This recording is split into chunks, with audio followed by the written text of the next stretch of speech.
भारताचे पहिले राष्ट्रपती डॉक्टर राजेंद्र प्रसाद यांच्या जयंतीनिमित्त आणि वकील दिन साजरा करण्यासाठी सोशल मीडियावरून विद्यार्थी आणि प्राध्यापकांनी माहिती शेअर केली आहे। डॉक्टर राजेंद्र प्रसाद यांचे सुरुवातीचे शिक्षण बिहारच्या छपरा जिल्ह्यातील शाळेत झाले। फक्त 18व्या वर्षी त्यांनी कलकत्ता विद्यापीठाची प्रवेश परीक्षा प्रथम क्रमांकाने उत्तीर्ण केली। पुढे प्रेसिडेन्सी कॉलेजमध्ये प्रवेश मिळवत त्यांनी कायद्याच्या क्षेत्रात डॉक्टरेट पदवी प्राप्त केली। हिंदी, इंग्रजी, उर्दू, बंगाली आणि पर्शियन या 5 भाषांवर प्रभुत्व असलेले डॉक्टर राजेंद्र प्रसाद हे महात्मा गांधींच्या विचारांनी प्रेरित होऊन भारतीय स्वतंत्र चळवळीत सक्रिय झाले। या जयंतीनिमित्त सोशल मीडियावर शेअर करणाऱ्या डॉक्टर निलेश पवार, छत्रपती संभाजीनगर यांच्यासोबत कॉलेजचे विद्यार्थी पवन लाड, मनीषा डोंगरे, माया मस्के आणि शोरेन पवार यांनीही महत्त्वपूर्ण माहिती दिली। भारताच्या इतिहासातील महान विचारवंत, राष्ट्रनिर्माते आणि कायदेपंडित म्हणून राजेंद्र बाबूचे योगदान आजही स्मरणात आहे।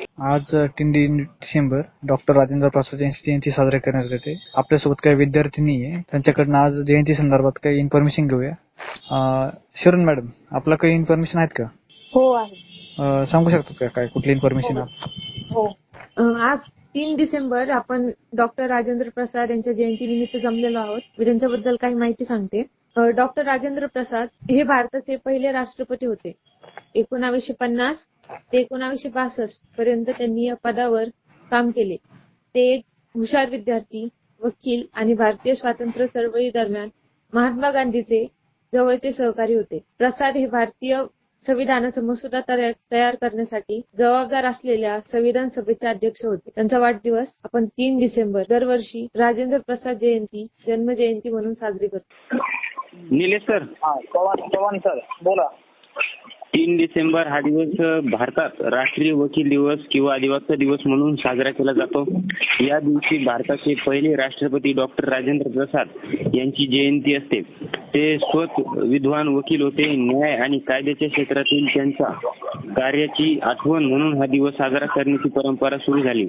वकील म्हणजे फक्त प्रकरण लढणारा व्यक्ती नव्हे, तर तो समाजात न्याय, समानता आणि अधिकार यासाठी लढणारा योद्धा असतो।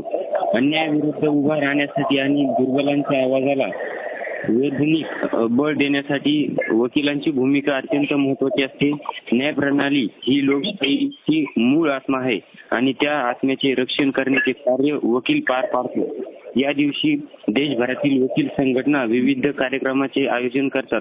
न्याय व्यवस्था अधिक प्रभावी करण्यासाठी चर्चास्त्रोत, कायद्याबाबत जनजागृती आणि वकिलांच्या कल्याणासाठी उपक्रम राबवले जातात।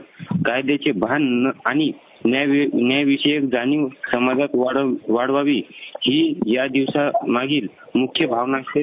वकिलांच्या व्यावसायिक आचारसंहिता, नैतिक आणि जनसेवक मूल्य समाजातून ठेवल्याशिवाय खरे लोकशाही मजबूत होऊ शकत नाही। न्यायालयाने मॅडम तुम्ही सांगा, पुढली माहिती तुम्ही सांगणार। आज आपण 3 डिसेंबर अधिवक्ता दिन साजरा करण्यासाठी एकत्रित आलो आहोत। हा दिवस डॉक्टर राजेंद्र प्रसाद यांची जयंती निमित्त साजरा केला जातो। न्याय व्यवस्थेचा सर्वात महत्त्वाचा आधारस्तंभ म्हणजे अधिवक्ता। या दिवसाचे औचित्य साधून आपण त्यांच्या कार्याचा गौरव करण्याची संधी मिळत आहे। अधिवक्ता म्हणजे फक्त खटला लढणारा व्यक्ती नव्हे, तर न्याय आणि अधिकार यांच्यामधील एक सेतू होय।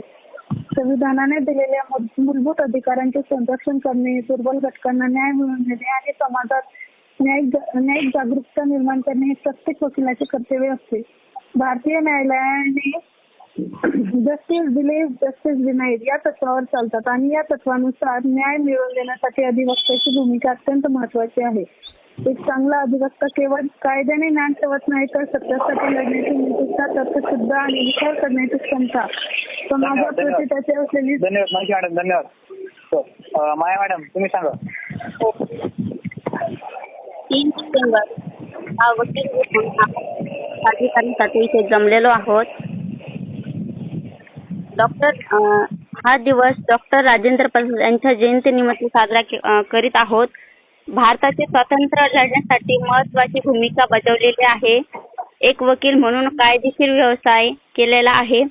हा दिवस कायद्याच्या क्षेत्रात वकील महत्त्वपूर्ण योगदान घेण्यासाठी साजरा केला जातो। यामध्ये न्यायाची सेवा करणे आणि नागरिकांचा हक्क संरक्षण यासारख्या कायद्याचे काम न्याय व्यवस्थेत आहे। डॉक्टर राजेंद्र प्रसाद यांनी 26 जानेवारी 1949 रोजी भारताचे पहिले राष्ट्रपती होते. महाराष्ट्र T24 करिता छत्रपती संभाजीनगर येथून डॉक्टर निलेश पवार.